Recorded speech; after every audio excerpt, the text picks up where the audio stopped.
بێنەوە ئەم کاتتان باش، هیوادارم هەموو لایەکتان باش بن.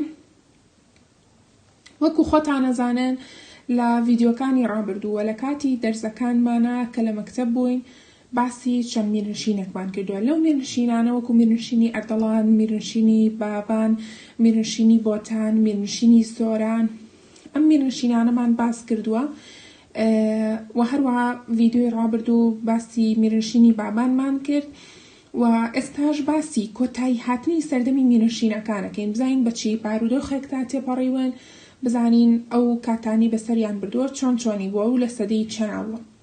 لە کۆتاییەکانی سەدەی هەژدا دەوڵەتی عوسمانی گەیشتە بارودۆخێکی ناهەموار واتە نالەبار لە هەموو لایەنەکانی سیاسی، سەربازی، کارگێڕی، ئابووری. بۆیە لەو ماوەیەدا سەردەمێک دەست پێ دەکات کە بە سەردەمی چاکسازی دەناسرێت لە مێژووی عوسمانیدا، کە تیایدا هەوڵی چارەسەرکردنی ئەو ناهەمواریانە و پەرەپێدانی دەوڵەت درا لە هەموو بوارێک. لەبەر ئەوەی لایەنی کارگێڕیژی یەکێک بوو لەو بوارانە، بۆیە سوڵتان مەحموودی دووەم لە ساڵی 1808 بۆ 1839 بڕیاردرا دەسەڵات و قەوارە خۆماڵیەکان لە هەموو دەفەرێکی دەوڵەتدا لەناوبەرێت، ڕاستەوخۆ سەربەدەسەڵاتی ناوەندی بن لە پایتەخت. لەم ڕێگەیەش بڕیار و هەنگاوەکانی تر لەو دەفەرانە بسەپێنرێ، بە تایبەتی زیادکردنی باج، ڕاپێچانی پیاوەکانی ئەم دەفەرانە بۆ خزمەتی سەربازی. ئەم هەنگاوەش لە کوردستان مانای پێشێلکردن و ڕەتکردنەوەی ڕێکەوتنامەی کوردی و عوسمانی دەگەیاند. بۆیە لەو ناوچانە بڕیارەکە بە ئاسانی جێبەجێ نەکرا. بۆچی؟ چونکە کوردەکان کە سەدەها ساڵ بوو سەربەز بوون و خاوەنی میرنشین و دەسەڵاتی خۆماڵی خۆیان بوون، ئامادە بوون بەرگری بکەن و دەستبەرداری ئەو مافوو دەستکەوتانە بن کە دەوڵەتی عوسمانی لە بنەڕەتدا پێیاندا بوو. بەم پێی ئەم دەسەڵاتانەی کورد ڕەسمی بوون، جیاواز بوون لەگەڵ ناوچەکانی تری دەوڵات کە بەدەست بەسەرداگرتن و قەوارەی سیاسیان تێدا پێک هاتبوو. بۆیە لە کوردستان چەندین ڕاپەڕین بەرپا بوو. یەکەم ڕووخاندنی هەردوو میرنشینی سۆران و بادینان. سوڵتان مەحموود لە ساڵی 1833 فەرمانی دایە ڕەشید پاشای والی سیواس تا سەرکردایەتی هەڵمەتێکی فراوان بکات بۆ جێبەجێکردنی ئەو ئامانجانەی پێشوو لە کوردستان. لەشکری عوسمانی دوای ئەوەی چەندین بەرگری دلێرانی ناوچە کوردیەکانی لێناوبرد، گەیشتە مەبەستی سەرەکی خۆی کە دامرکاندنەوەی ڕاپەڕینی سۆران بوو. محەممەد پاشای میری سۆران دوای ئەوەی لە هەموو بوارێکدا پەرەی بە میرنشینەکەیدا هەوڵیدا دەسەڵاتی خۆی فراوان کا بۆ دەفەرەکانی دەوروبەر. لە چوارچێوەی پێکهێنانی قەواریەکی کوردی سربەخۆی مەزن، محەممەد پاشا توانی تەواوی شار و شارۆچکەکانی سنووری ئێستای پارێزگای هەولێر تا دەگاتە ڕانیە لەگەڵ میرنشینی بادینان و دەفەرەکانی کوردانی ئێزدی تا نزیک مووسڵ بخاتە سەر قەڵەمڕەویەکەی. بێگومان ئەم فراوانخوازیەش بە هەڕەشە بۆ سەردەسەڵاتی عوسمانی لە ناوچەکە لە قەڵەم درا. سەرنجام ڕەشید پاشای سەر لەشکری عوسمانی لە ساڵی 1836 ئابلۆقی ڕەواندز مەڵبەندی سۆرانیدا. پاشای گەورەش بۆ ڕێگەکردن لە ڕژانی خوێنی دانیشتوان و بەتەڵاچوونی ماڵ و مڵکیان بە ئاشتی خۆی بەدەستەوەدا و دوای ساڵێکیش لە هەلومەرجێکی نادیاردا لە ناویان برد. بەم جۆرە میرنشینی سۆران دوای 10 ساڵ لەم ڕووداوە خرایە سەر کارگێڕی ڕاستەوخۆی عوسمانی. شایانی باسکردنە دەوڵەتانی مەزنی ئەوروبی بە تایبەتی بەریتانیا ڕۆڵیان هەبوو لە یارمەتیدانی دەوڵەتی عوسمانی دژی میری سۆران. هەروەها میرنشینی بادینانش لەگەڵ ئەو هەڵمەتە دەستی بەسەرداگیرە. بەڵام لە ساڵی 1842 بە تەواوەتی ڕووخێنرا. دوای ئەوەی هێزەکانی عوسمانی بەسەر ویلایەتی مووسڵ توانیان بەسەر ئەو بزوتنەوەیەدا زاڵ بن کە ئیسماعیل پاشای میری بادینان بەرپای کرد بۆ پارێزگاریکردن لە قەوارەی میرنشینەکەی.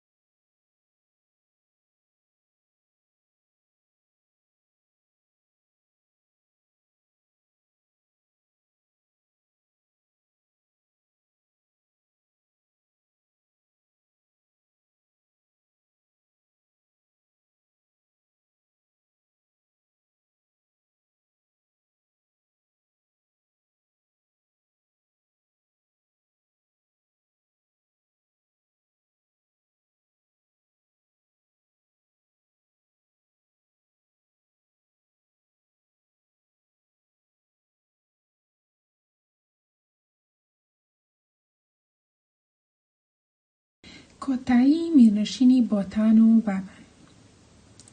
بەدرخان پاشای میری بۆتان هەوڵیدا خاڵی لاوازی ڕاپەڕینەکانی پێشوو ڕەچاو بکات. ڕاپەڕینێکی سەرتاسەری بەرپا بکات بۆ ئەوەی بەسەر ناوچە گەرێتیدا زاڵ بێت. بۆ ئەو مەبەستە پەیمانی پیرۆزی پێکێنا کە تیایدا ژمارەیەک میر و سەرکردەی ناوچەکانی وان، هەکاری، مووش، بەدلیس، سەعەرد، مووسڵ، جەزیرە بەڵێنی یەک هەڵوێستیان دا. هەروەها میری بۆتان چەند هەنگاوێکی تری لە بواری ناوخۆدا هەڵهێنا بۆ پەرەپێدانی تواناکانی میرنشینەکەی، وەک دامەزراندنی کارخانەی دروستکردنی چەک و کەرەستەی چەنگی لە شاری جەزیرە و هەناردنی قوتابیان بۆ ئەوروپا بۆ بەدەستهێنانی پسپۆڕی پێویست. هەروەها لێدانی سکا واتە پارە ساڵی 1842 بە ناوی خۆی و بژاردنەوەی ئابووری و دادوەری لە فەرمانڕەواییدا و دروستکردنی کەشتیگەلێکی بچووک لە دەریاچەی وان بۆ ئەوەی هاتوچۆ بۆ هەموو لایەک بە ئاسانی بکرێت. هەروەها هەستا بەلابردنی چەندین باج و سەرانەی قورس کە عوسمانیەکان پێشتر سەپاندبوویان لەگەڵ چەندین کاری تر. اینجا دەستی کرد بە لکاندنی دەفەرە کوردیەکانی دەوروبەری بە سنووری قەڵەمڕەوی بۆتان بۆ پێکێنانی دەوڵەتێکی کوردی بەرفراوان. لەم بوارەشدا سەرکەوتنی گرنگی بەدەستهێنا و هێز و توانای ڕاپەڕین لە پەرەسەندندا بوو. بۆی ئەم ڕاپەڕینە بووە جێگەی باغدانی بەرپرسانی عوسمانی و هەروەها ئەو دەوڵەتە ئەوروپیانەی بەرژەوەندیان لەو ناوچەیەدا هەبوو. دەستیان خستە ناو مەسەلەکە و هانی دەسەڵاتدارانی عوسمانیاندا بۆ لەناوبردنی ڕاپەڕینەکە. دوای چەند هەوڵێکی نەزۆکی عوسمانیەکان لە کۆتاییدا بە سەرکردایەتی عوسمان پاشا لەشکرێکی عوسمانی کرایە سەر ئەو دەفەرانەی هاوپەیمانی میر بەدرخان بوون بۆ دابڕینیان لە ئەنجامدا توانیان لە ساڵی 1847دا لە جەنگێکی یەکلاکەرەوەدا لە قەڵای ئاروخ دوای گەماروویەکی توند بەسەر هێزەکانی بۆتان سەر بکەون.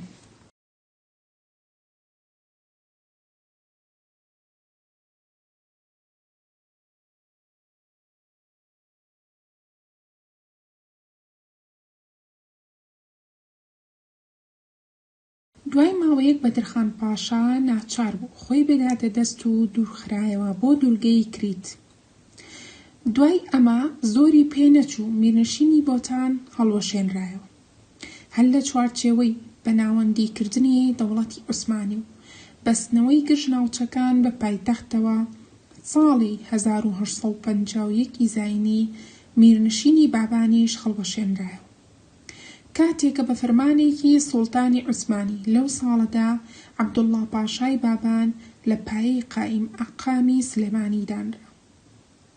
پێشتریش لە ساڵی 1847 ئەحمەد پاشای بابانیان لابردبوو کە دواکەس بوو لە بابانەکان وەکو میر لە سلێمانی حکم بکات. اینجا میرنشینی ئەردەڵانمان هەیە. میرنشینی ئەردەڵان تاکە میرنشینی کوردی کە لە ڕۆژهەڵاتی کوردستان مابوویەوە میرنشینی ئەردەڵان بوو. بەڵام دەسەڵاتدارانی قاجاری ئێرانی هەر لە سەرەتاکانی سەدەی 19ەمەوە توانینیانە خۆیان بخزێننە نێو خودی بنەماڵەکەی ئەردەڵانیەکان و لێیان نزیک دەبوونەوە. بە تایبەتی لە سەردەمی ئەمانویەڵڵا خان کە هەرچەندە لە میرە بەتوانە و بەهێزەکانی ئەم میرنشینەدا دەنرێت کە چەندین کاری چاکەکار و ئاوەدانکردنەوە و کۆشک و تەلار و باخ و باخاتی نایەبی دروست کرد کە تا ئێستا شوێنەواری زۆربەیان ماوە، بە تایبەتی لە سنەی پایتەخت. بەڵام لە هەمان کاتیشدا ڕێگای واڵا کرد بۆ قاجارەکان بەدەست لە کاروباری ناوخۆیی میرنشینەکە وەربدەن. کوڕەکەشی کە ناوی خسرەوخانی ئاکام بوو زیاتر کارەکەی بەرەو هەڵدێربرد. دوجاریش ساڵی 1867 زاینی دوای مردنی غوڵامشاخان دوامیری ئەردەڵان ئیتر میرنشینەکە هەڵوەشایەوە کاتێ نەسڕەدین شای قاجاری مامی خۆی کرد بە والی ئەردەڵان. ئەمەش کۆشکی خەسرە و ئاوا لە شاری سنە لە شاکارەکانی ئەمانویەڵڵا خان. لە 1970 پرسیار و ڕاهێنانمان هەیە. پرسیاری یەکەم پێناسەی ئەمانە بکە. ئەلف شەرەفخانی بەدلیسی، با قەڵای پڵنگان، جیم هەڵۆخان، دال خان ئەحمەد خان، ها بنەماڵەی ئازیزان، واو هۆزی بۆتی بوختی، زا عەبدوڕەحمان پاشای بابان، ها خانزادی سۆران. پرسیاری دووەم هۆی ئەمانە لێک بدەرەوە. یەکەم میرنشینی ئەردەڵان لە سەدەی 16هەمدا بارودۆخێکی سیاسی سەقامگیرانەی بەخۆیەوە نەبینی. با سەردەمی خان ئەحمەد خان بە چاخی زێڕینی میرنشینی ئەردەڵان دادەنرێت. جیم بەهرام پاشای میری بادینان بە پاشای مەزن ناسراوە. دال عوسمانیەکان فەرمانڕەوای شاری موسڵیاندا بە میر بەدربەک کوڕی شاعەلیبەکی بۆتان. ها میرنشینی بادینان لە سەردەمی سوڵتان حوسێندا پێکەیەکی گرنگی لای سوڵتانی عوسمانی هەبوو. پرسیاری سێم گرنگترین کار و چاکسازیەکانی ئەم میرە کوردانە بژمێرە. ئەلف ئیبراهیم پاشای بابان، با میر شەرەف کوڕی خان ئەبداڵی بۆتان، جیم میر عەلی کوڕی میر سڵێمان بەگی سۆران، دال میر محەممەدی سۆران پاشای گەورە، ها بەدرخان پاشای بۆتان.